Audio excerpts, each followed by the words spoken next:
हमें ये देखना होगा कि एटॉमिक नंबर क्या होता है। एटॉमिक नंबर वैसा ही नंबर होता है जैसे स्कूल में बच्चों का रोल नंबर होता है, ठीक है। बच्चों को आइडेंटिफाई करने के लिए उनको रोल नंबर दिया जाता है, वैसे ही एटम्स का क्या होता है, एटॉमिक नंबर होता है।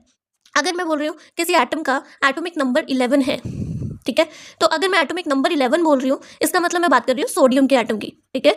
किसकी? सोडियम।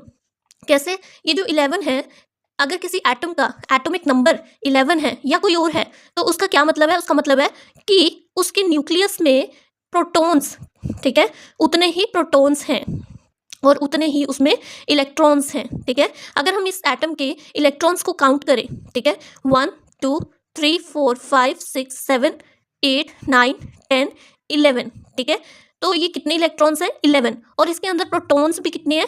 11 प्रोटॉन्स हैं, ठीक है।